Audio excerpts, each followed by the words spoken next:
AI Mentors is brought to you by Alldus International, covering your business's staffing, consulting, and networking needs. Our podcast, AI Mentors, brings you the leading minds in AI, sharing their story, their success, and their advice. Focusing on fast-tracking you to the top, AI Mentors cuts through the hype to help you kickstart your data science career. You're listening to AI Mentors. I'm your host, JP Valentine. Our guest today is Danti Chen. Danti is the head of Applied Data Science, Insights and Global Intelligence for Weber Shandwick. Weber Shandwick are one of the world's largest global communications and PR firms. Danti, welcome to the show. Thanks for having me. Great. So Danti, please start. Give us a little bit of background of yourself, how you got involved in technology and some of the roles you've held before landing here at Weber Shandwick. Sure. I actually come from a research/academia background. I was doing PhD research in applied physics at Yale, which led me into the discovery of a beautiful language called Python. Compared to C++, it was so simple and so easy. So I started goofing around, went to a bunch of hackathons, really got into coding and data science. From there, I was lucky enough to be the 3% of candidates that got into a free bootcamp, helping transitioning academics into data science. After the bootcamp in New York City for a while, I got into a data science consulting firm right at the graduation of my PhD program.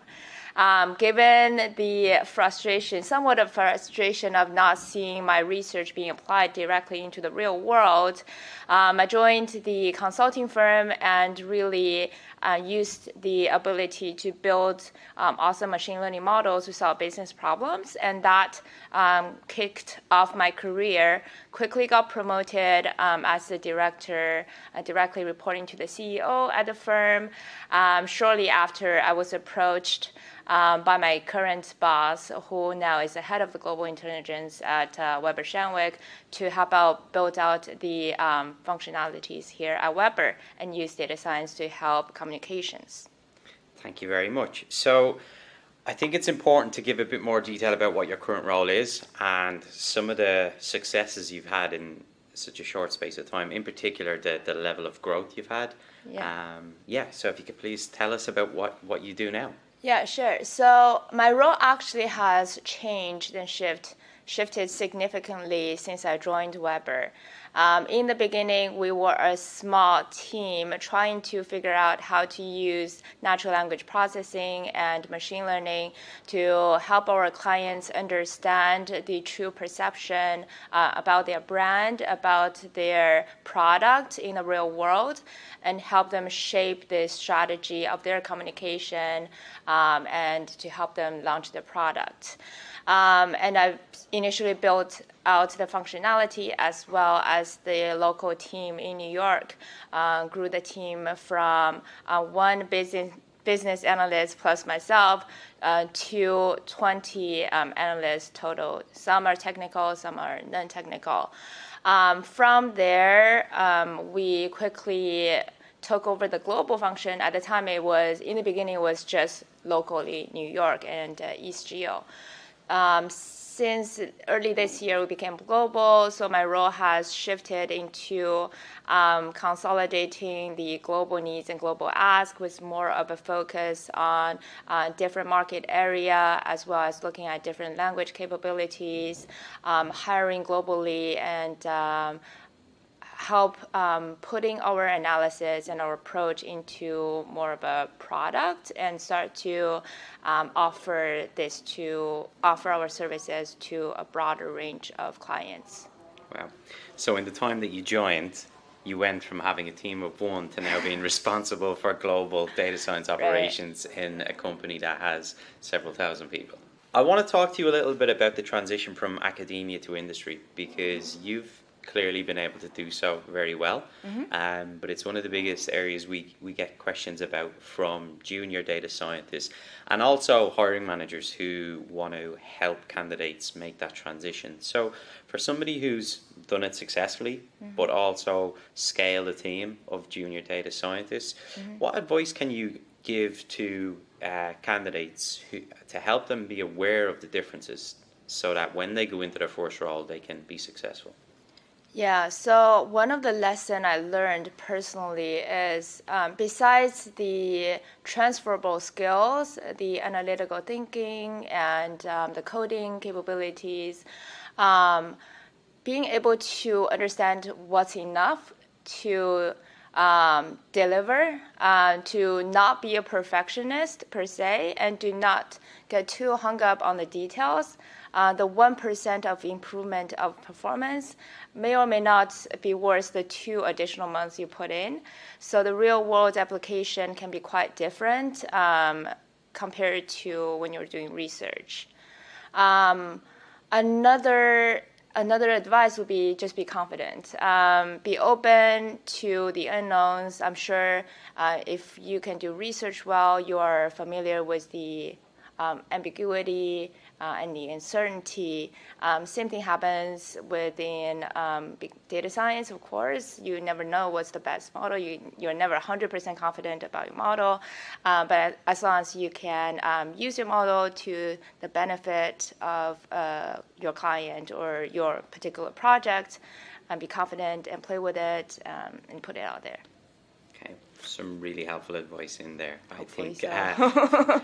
finished is better than done when it comes to data science projects, and particularly for people early on. So that's very helpful. So looking at your role now, what do you love most about your job in the work that you're doing on a global scale, but here locally as well? Great question. What do I love? What do I not love? I love everything.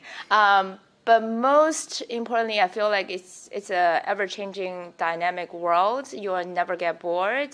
There's not a single day I can tell what's going to happen. The API situation always changes.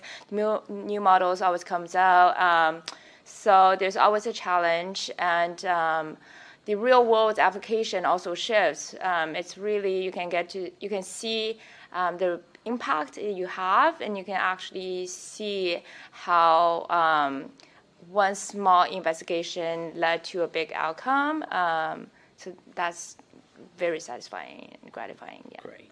It's also important to ask some of the challenges that you've had to overcome in your career. I think going from a one-person team to now heading up a global function, I'm sure presents some unique challenges. So it'd be good to hear some of the challenges that you've had to overcome along that journey. Yeah. Personally, the biggest challenge is probably learn how to communicate and manage different personalities. Communication is both internal and external, spreading the good news and relating the bad news, given, for example, a project gets delayed, reset the expectation, both towards your client, externally, and also to your team, translating that into consequences, and managing different people are different. There are different styles, and you need to talk to them. And so learning how to work with people is the most challenging part. I'm still navigating that every day, trying to understand different personalities and how to talk to them to make everybody be on the same page. So on the communication side, we often get asked by junior candidates who are interviewing for, in some cases, their very first role, how to conduct an excellent interview. And a lot of it is communication. But what advice can you give to junior data scientists, or even people who are maybe in their second or third role but don't have the natural communication skills and sometimes struggle in interview? Maybe exceptional data scientists but would struggle in the one-on-one communication. What advice could you offer to those guys to help them be better at interview?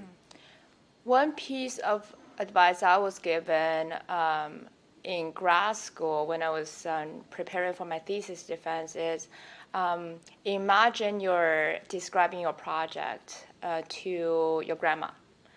How would you describe it to her? If you can describe a very complex idea or model into a very simple layman language, that's success.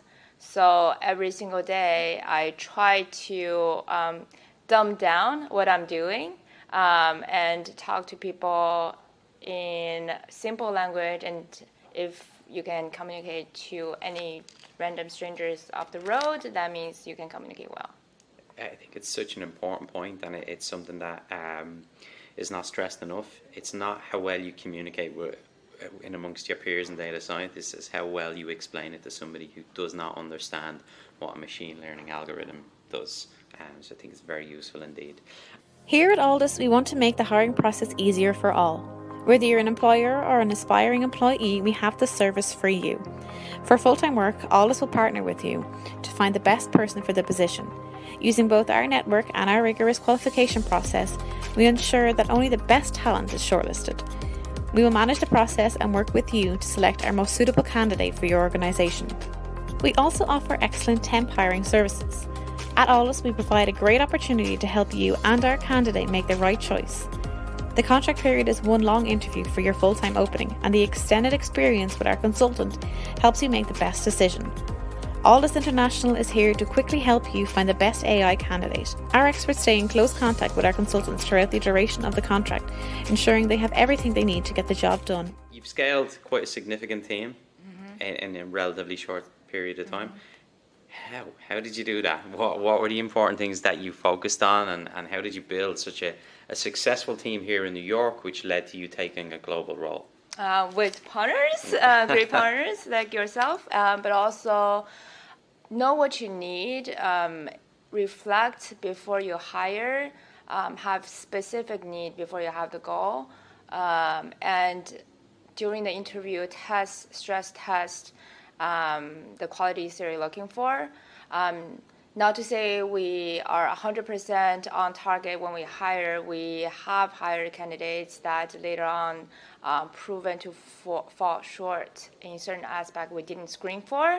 But we try to be very comprehensive. We always learn from the past.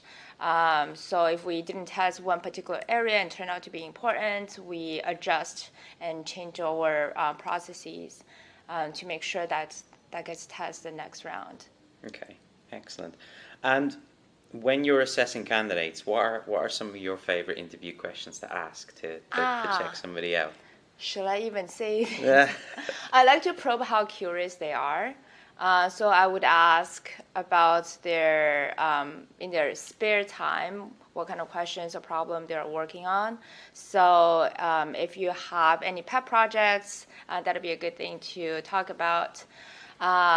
I want to gauge if that person is collaborative, so I would ask about working style, how to resolve a conflict, what kind of personality.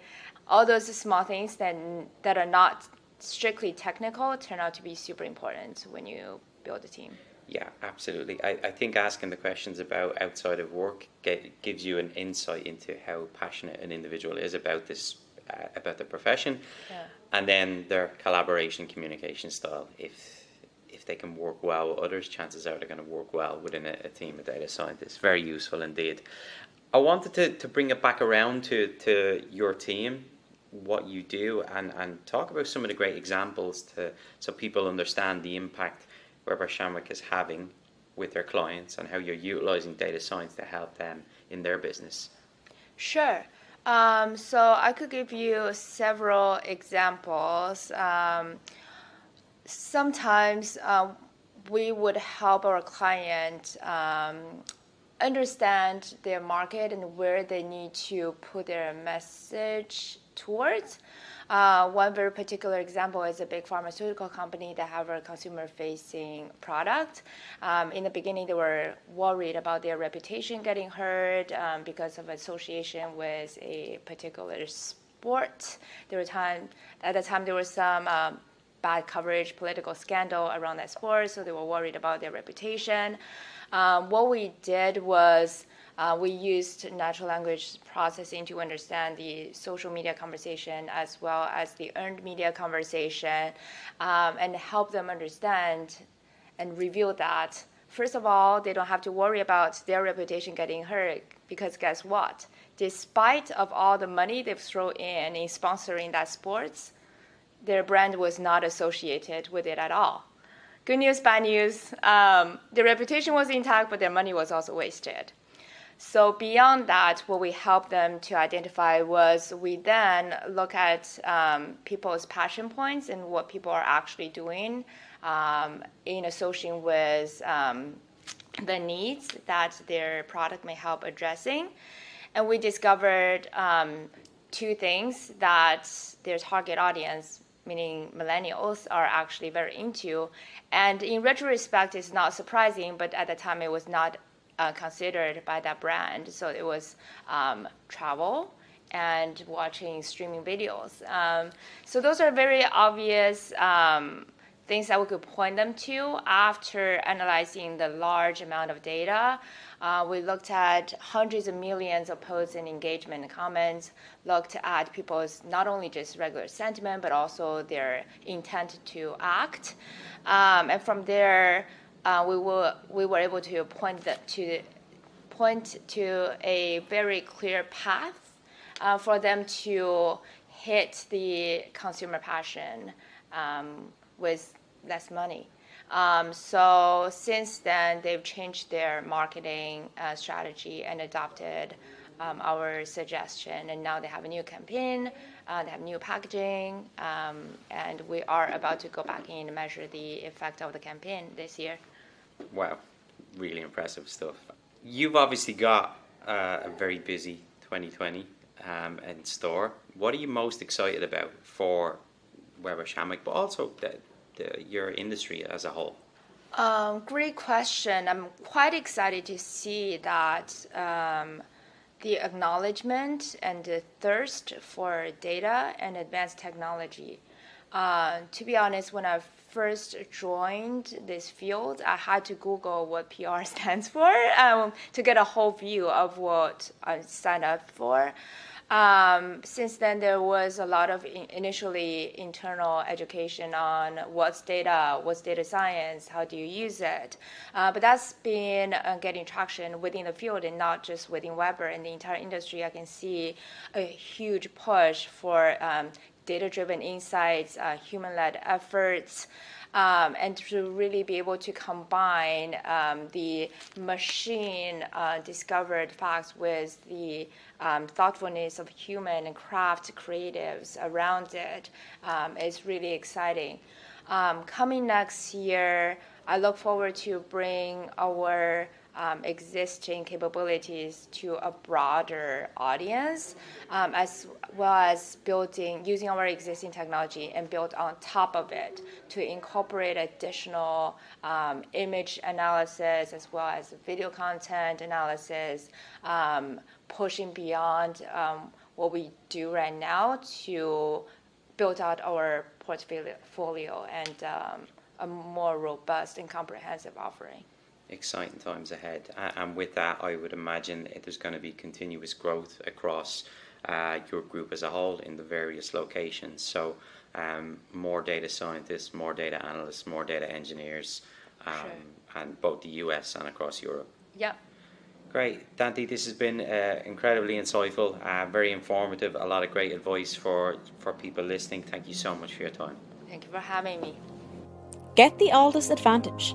Become a member of the Alldus community and enjoy some of the following: AI meetups. Once a month, our community gathers to listen to some of the leading experts in the world of data science and AI. Our speakers come from all over the world, including Dublin, Boston and Frankfurt. We also have our AI mentors. Our experts will provide mentoring to Alldus members. And don't forget our AI in Action podcast. Each week we have guests from all over the world talking us through their education, career and more. Become an Alldus member and get the Alldus advantage. For more information and to sign up for our newsletter, log on to www.alldus.com. That's www.alldus.com. Alldus International, empowering through AI.